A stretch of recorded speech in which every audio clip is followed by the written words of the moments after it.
It was 11:58 p.m. The cold drizzle outside matched the exhaustion in Daniel Russo's chest. He had just settled his daughter, Sofia, back to sleep when the doorbell rang.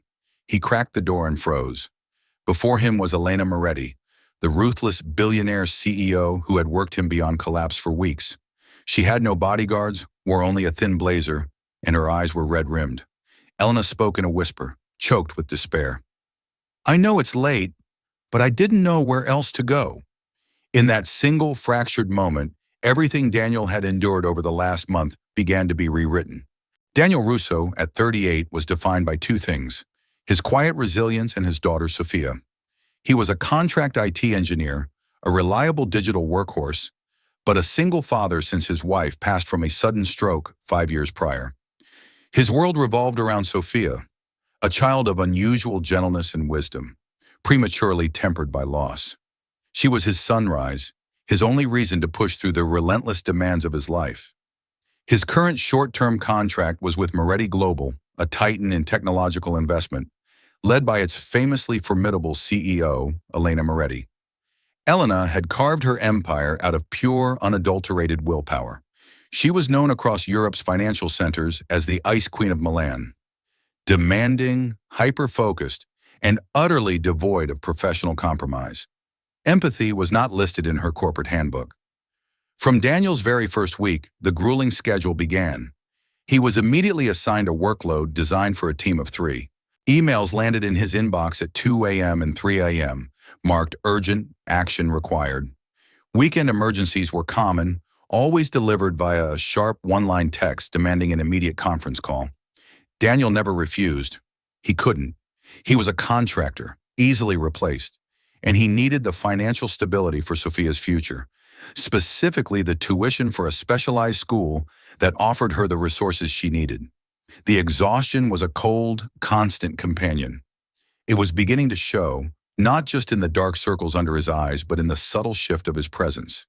He was there, but he wasn't there.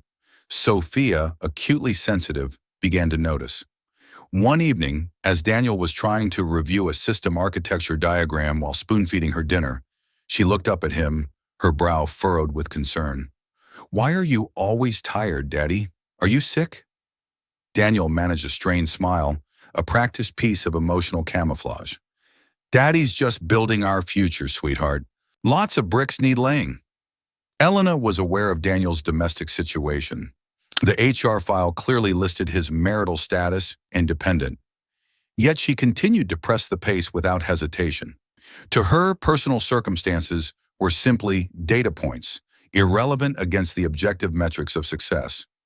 In their meetings, Elena never raised her voice. She didn't need to. Her disapproval was conveyed with clinical precision. Her voice, low and sharp, cut through any potential defense. "I need results, Mr. Russo, not excuses. Personal logistics are not a priority in a Phase 1 deployment." Daniel swallowed the reprimand, focusing on the screen, letting the words roll off his back. He endured, he performed, and he never once complained. Complaining was a luxury he could not afford. His single focus was the output, but the cost was mounting. One Tuesday morning, as Daniel was rushing to catch the early train, he noticed a small, folded piece of notebook paper slipped into the main compartment of his laptop bag. His chest tightened as he pulled it out. Scrawled in Sofia's careful, childish cursive were 2 simple lines. "Please come home earlier, Daddy. I miss reading time with you." Daniel read the note, his vision blurring slightly. He refolded it and placed it carefully inside his wallet, tucked behind his driver's license. It was a searing reminder of the price of his commitment to the CEO's relentless demands. He had to finish this contract. For Sofia. By the 3rd week, the effects of sustained sleep deprivation were catastrophic. Daniel was constantly forgetting minor details. He had started skipping full meals, replacing them with black coffee and adrenaline. On 2 separate occasions, he had woken up with his face pressed against his desk, drool soaking his keyboard, his work incomplete. The small technical errors began to appear. A misplaced decimal here, an incorrect system path there. They were negligible in the overall scheme, but stood out like beacons to Elena's obsessive attention to detail. She called him into her minimalist office. a room of glass and cold steel that felt more like an interrogation chamber than a workplace. Her expression was neutral, but her eyes held a freezing disappointment that was worse than any shout. Mr. Russo, the log file audit for the database migration showed a 4% error rate. This is 5 times the acceptable margin. This isn't acceptable. Daniel felt the adrenaline spike, fighting the urge to slump. He offered no defensive explanation. I apologize, Miss Moretti. It will be corrected immediately. He worked non-stop to fix the errors, managing a few hours of sleep before the weekend hit. The weekend brought the inevitable crisis. Sofia woke up in the middle of Saturday night with a high fever, spiking dangerously close to 40 degrees Celsius. Daniel spent the night juggling, a cool cloth on Sofia's forehead with one hand, his company laptop balanced precariously on his knees with the other. At 1:12 a.m., while gently singing a lullaby to his feverish daughter, the notification chime sounded. It was Elena. Email, subject, RE, Project Chimera. Latency issues. Russo, need revisions on the API structure and a full security assessment of the authentication layer by morning. I'm sending the revised parameters now. Do not fail this deadline. Daniel stared at the bright, cruel light of the screen. He saw the cold, efficient text, and then looked at Sofia, her small chest rising and falling quickly, her breath hot. His hands, hovering over the keyboard, were shaking. It was a brutal, physical conflict between his duty as a father and his necessity as an employee. The internal conflict became a crushing weight. His mind screamed at him to resign, to walk away and protect his health and his child's sense of security. But the fear of losing the sole, substantial income, the one thread keeping their modest life together, was too great. He could not risk Sofia's future, even if it cost him his present sanity. One night, Elena herself stumbled upon a rare glimpse of his struggle. She was making an unannounced late-night tour of the server room floor, chasing down a technical curiosity. She found Daniel asleep in his chair, head resting against the cold metal casing of a decommissioned server rack. His posture was one of pure, exhausted collapse. A half-eaten sandwich sat on his desk, already stale. Elena paused. For a full 10 seconds, the CEO stood there, witnessing the direct human cost of her demands. Her expression, usually a mask of control, flickered with a strange, unidentifiable emotion. Was it pity? Recognition? Before any assistant or security guard could notice, she wheeled around and walked away, choosing silence over engagement. She too was weathering her own storm. Her life at the apex was a relentless torrent of pressure. The board of directors, a cabal of old money and skepticism, was actively challenging her strategic vision. The multi-billion euro merger, the cornerstone of her 5-year plan, was poised to collapse. She was suffering from chronic insomnia, her nights spent pacing the floor of her penthouse, reviewing contingency plans.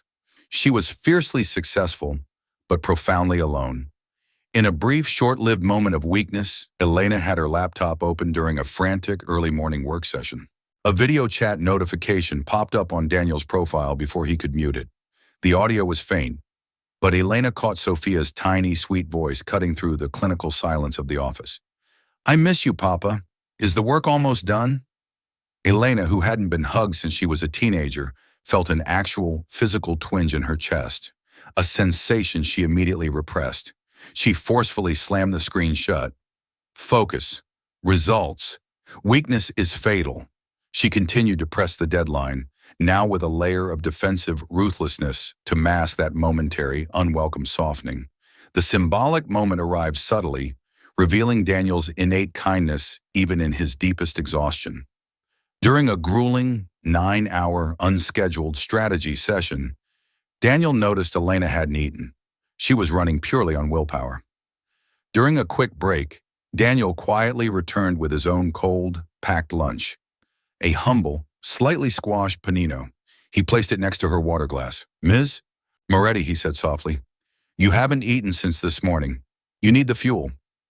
Elena didn't touch the sandwich. She didn't even look at it. I appreciate the gesture, Mr. Russo, but I don't require your concern. Return to the task. Yet she didn't throw it away either. When Daniel later cleaned up the conference room, the sandwich was still there, untouched. It was a cold, quiet image of Daniel's human care, meeting Elena's impenetrable, professional fortress. The project, dubbed Chimera by the board for its high-risk, high-reward nature, staggered into its critical final phase. This was the moment of truth for the merger. Daniel, responsible for the core data transfer architecture, was working on fumes, driven only by the sheer momentum of fear and duty. He had been awake for 36 continuous hours. In the final presentation meeting, a tense, windowless room filled with the board and their skeptical attorneys, Daniel's focus was failing spectacularly. His head felt like cotton wool. He was delivering the complex security matrix analysis when he suddenly swayed, the room tilting violently. He had to grab the edge of the heavy oak conference table with both hands to prevent himself from collapsing entirely. Elena was presenting at the other end of the room. She was outlining the financial projections, but her peripheral vision registered Daniel's staggering instability. It was the first time she had shown visible, uncontrolled anxiety in his presence. Her voice hitched mid-sentence. The meeting finished, thankfully without further incident, but the damage was done. As Daniel made his way out, desperately seeking a quiet corner to recover, the fatigue won. He barely made it into the elevator before his world dissolved into a blinding pinprick of white light. He slumped to the floor, unconscious, the technical documents scattering around his feet. He woke up to the smell of antiseptic and the gentle beeping of monitoring equipment in the corporate medical wing. His immediate concern wasn't his health, but the deadline. "Did we miss the deadline?" he mumbled, his voice thick and slurred, trying to sit up. The nurse, a kind, middle-aged woman, gently pushed him back. "You need rest, Mr. Russo. Severe exhaustion and dehydration. Your body just shut down. You need to go home now." Standing just outside the treatment room, listening through the slightly ajar door, was Elena. She heard the nurse's stern warning and Daniel's single, desperate question. Did we miss the deadline? It wasn't about money or ego. It was about sheer animal survival. Twist 1. The board's cowardice. Minutes later, the board called Elena for a closed-door consultation, ignoring her request to postpone. They had reviewed the status.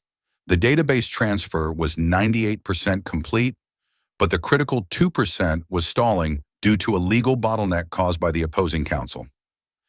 Ms. Moretti, the chairman, a portly man named Giancarlo, announced with cruel finality, "If this deal collapses, the press release will clearly state that the technical infrastructure was insufficient. You were warned about using an overextended contract engineer." Elena looked at them, her fury momentarily eclipsing her anxiety. They were preparing to scapegoat Daniel, the man who had worked himself into the ground, to protect their own portfolios. Elena was silent, but this time, her silence was not complicity. It was the start of a deep, agonizing internal conflict. The humanity Daniel embodied, the human cost she had demanded, was staring her down. That evening, the final, fatal blow landed.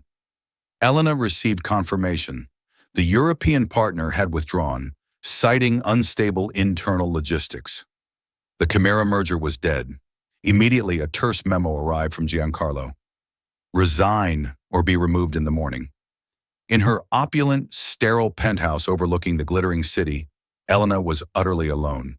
No one to call, no one to blame, no one to comfort her. She had meticulously built her life to eliminate all variables, all personal attachments, so nothing could interfere with success.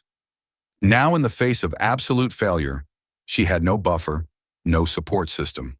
The isolation she had engineered became her prison. Twist 2. The Midnight Journey. Around 11:30 p.m., Elena performed an action utterly foreign to her nature. She broke.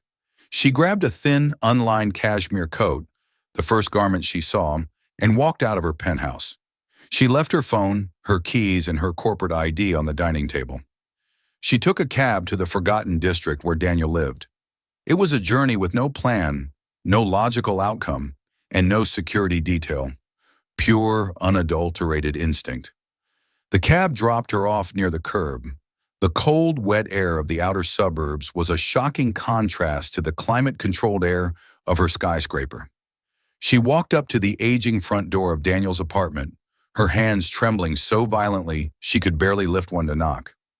Daniel opened the door, his face pale and etched with exhaustion. He was wearing an old faded t-shirt and loose sweatpants. He looked utterly defeated. Elena looked up at him, the tears she hadn't cried in 20 years finally spilling over. The sight of her, the formidable CEO, completely broken, was terrifying. "I pushed everyone away, and now I have no one," she whispered, the words catching in her throat. Daniel's first instinct was professional, to offer a stiff corporate comfort, to ask about the project. His second instinct, fueled by his own exhaustion and resentment, was to slam the door shut. He was done with her deadlines, her demands, and her high-stakes crises. But then he saw her eyes. They held none of the ruthless ambition he knew. They held the naked, desperate fear of a child lost in a storm. He remembered Sofia's fever, and the sudden, irrational need to shelter something vulnerable overtook him. He stepped back. "Come in, Ms. Moretti. You're soaked." Elena stumbled over the threshold. The contrast was staggering. The tiny, cluttered entryway, the smell of cheap soap and children's toothpaste, the presence of life and messiness everywhere. A half-finished painting lay on the kitchen table. A small, brightly colored unicorn toy sat next to the worn sofa. It was a world that had nothing to do with market capitalization or stock valuation. As Elena stood awkwardly by the doorway, rooted in shock and shame, a small figure appeared in the hallway. Sofia, roused by the door closing, rubbed her eyes and stared at the unexpected weeping stranger. "Daddy," Sofia whispered, clutching her stuffed dinosaur. "Is she sad?" That simple, innocent observation, the lack of judgment, the pure question of compassion, shattered the last of Elena's corporate defenses. She wasn't used to being seen. She collapsed onto the sofa and finally, completely, succumbed to raw, gut-wrenching sobs. Sofia, without a word, went back to her small bedroom. She returned dragging her own small fleece blanket, thin, worn, and covered in cartoon stars. She walked over to the weeping titan of industry and gently draped the blanket over her shoulders. "You can stay," Sofia said simply, her voice soft with sleepy concern. "It's cold." Elena pulled the blanket tight, inhaling the faint, sweet scent of child and clean laundry. It was the warmest thing she had touched in years. Elena spent the rest of the night on Daniel's sofa, the scratchy fleece blanket her only comfort. It was the first time in years she had slept without the aid of a prescription sedative, and she woke up naturally, not to the blaring alarm of her professional life, but to the gentle, diffused light filtering through Daniel's cheap lace curtains. She watched, unnoticed, as Daniel performed his morning routine, fixing Sofia's braided pigtails, making sure her backpack was packed, and kissing her forehead multiple times. It was a silent ballet of familial devotion. Daniel, seeing she was awake, offered her a cup of coffee. He didn't ask about the merger, the board, or her job. He asked simply, "Are you warmer now?" Over the next few hours in the domestic, non-corporate silence, Elena confessed. She spoke of the isolation of her childhood, growing up in a house where achievement was the only currency, where emotions were seen as liabilities. She had never had a true home, just addresses where she had pursued the next rung on the ladder. She had worked Daniel with such cruelty because that was the only way she knew how to operate. Push until something breaks. Daniel listened quietly, non-judgmentally. He reciprocated by talking about his late wife, not with grief but with tender memory, and the chaotic, fulfilling, exhausting reality of raising Sofia alone. He didn't need success to feel whole. He needed Sofia's hand in his. Later that morning, Elena, fueled by an unfamiliar sense of purpose, insisted on making Sofia breakfast. She was comically awkward in the kitchen, nearly burning the toast, but the small, quiet smiles she exchanged with Daniel were completely different from the sharp, controlled expressions of the boardroom. She was lighter, more human, stripped bare of her corporate armor. The crisis, however, was still very much alive. Elena returned to Moretti Global not to resign, but to fundamentally change the culture. Her first radical decision was to halt the Chimera project, citing the toxic, unsustainable pace that had been demanded of the technical staff. The board went ballistic. They convened an emergency session, their voices rising in fury over the phone. "You are sacrificing billions for sentimentality, Elena. You are finished. We will call an extraordinary meeting to remove you today." Giancarlo screamed over the line. Elena stood firm, her voice steady, no longer cold, but strong with conviction. "If success costs us our humanity, then I will not pay that price. I will not continue to sacrifice people like Daniel to service your quarterly reports. That culture ends now."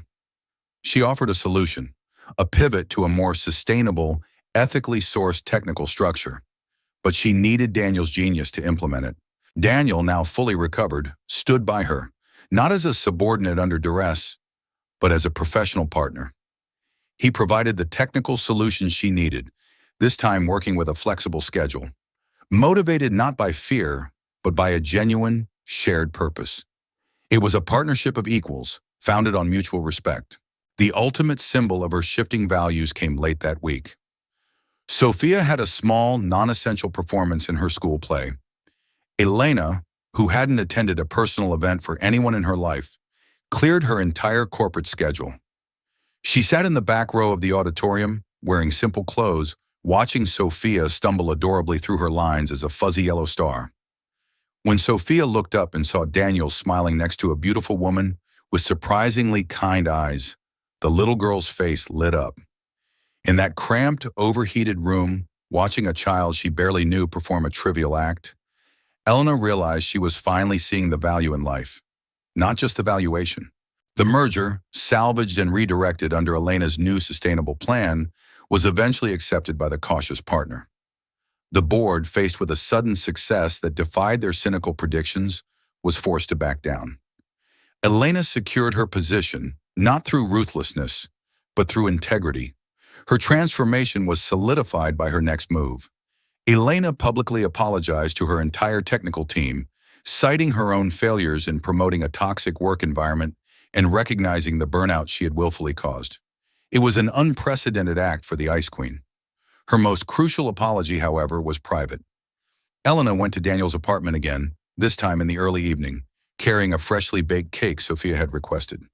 She approached him not as the CEO, but simply as Elena, vulnerable, yet strong in her self-awareness. "I overworked you, I hurt you. I exploited your necessity to feed my own desperation for success," she admitted, her voice low and heavy with genuine regret. "I am truly sorry, Daniel." Daniel stood silently for a long moment. He didn't rush to forgiveness. He didn't need her money or her pity anymore. He needed her to understand the weight of her actions. "I stayed because I needed the job," Daniel finally responded, his tone measured and calm. "I didn't stay because I respected the way you asked me to work. But I forgive you because I see you trying, Elena. I see you finally taking a breath." Elena bowed her head slightly in acceptance, a gesture of humility she had never performed for anyone, not even the board. Daniel accepted a new position at Moretti Global, now a full-time salaried role with flexible hours, and a non-negotiable end to his workday at 600 p.m. He accepted because he had helped build a better culture, and he wanted to be there to see it flourish. The final scene took place on a cool, early evening stroll. Sofia, having finished her homework, was skipping ahead, holding both Daniel's hand and Elena's hand, a small, perfect triangle of connection. They walked past the old, familiar stucco walls of the apartment building, the place where two worlds had violently collided. Elena spoke quietly, leaning in towards Daniel. "Can I come over for dinner sometimes? I'm terrible at cooking, but I'd like to try." Sofia, overhearing her, stopped skipping and turned to Elena, her eyes sparkling with childhood authority. "Only if you don't work." Elena threw her head back and laughed, a full, uninhibited sound that was completely new. As the laughter faded, she squeezed Sofia's small hand, a solitary tear of acceptance and relief tracing a path down her cheek. The change at Moretti Global was not instantaneous, but it was irreversible. Elena instituted the 6 p.m. protocol, mandating all non-emergency servers shut down and locking the email system from 7 p.m. to 7 a.m. The policy, initially met with deep skepticism by the senior management, quickly became known internally as the Russo rule, a quiet tribute to the man who collapsed for their cause. Productivity, surprisingly, soared. The work done in focused, humane hours was sharper and more creative than the tired, late-night slogs of the past. Elena herself led by example, prioritizing her own well-being and leaving the office promptly to make the long commute to the suburbs. She still lived in her gleaming penthouse, but she rarely slept there now. Her evenings were spent sitting at Daniel's cramped kitchen table, attempting, and usually failing, to follow Sofia's instructions on how to bake cookies, or awkwardly helping with primary school math homework. One night she tried to use her corporate projector skills to illustrate the Pythagorean theorem to Sofia, only to be told, "Auntie Elena, we're learning about shapes, not triangles for buildings." The title Auntie Elena had slipped into Sofia's vocabulary organically, and it felt more valuable to Elena than any title the board had ever conferred. Elena's old life of high-stakes galas and constant travel felt distant, muted. She traded her stark, bespoke suits for comfortable, borrowed cardigans.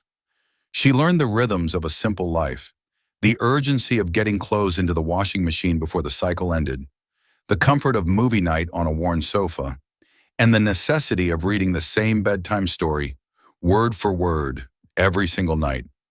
One Saturday afternoon, while Elena was trying to fix a broken shelf, a task proving far more complex than negotiating a hostile takeover, Sofia handed her a crayon drawing.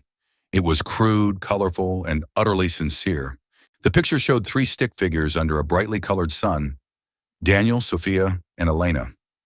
Above Elena's head, Sofia had scribbled a small crown, but the figure was smiling, not frowning. "It's us," Sofia explained proudly. "You're not working today." Daniel watched the exchange, his heart full. He saw the way Elena's eyes that had commanded corporate empires, focused with quiet, genuine adoration on the simple drawing. He realized that the crisis that had almost destroyed him had instead delivered him something he thought he'd lost forever. Not just companionship, but a second chance at a complete family, unexpectedly arriving on his doorstep at the darkest hour, wrapped in a thin cashmere coat and a blanket of profound human need. The fear was gone. Only the future remained, warm and uncertain, just like life itself. She thought power meant never stopping. He taught her that real strength knows when to knock and ask for help. If this story of second chances touched your heart, subscribe to N&L Touching Stories for more emotional journeys.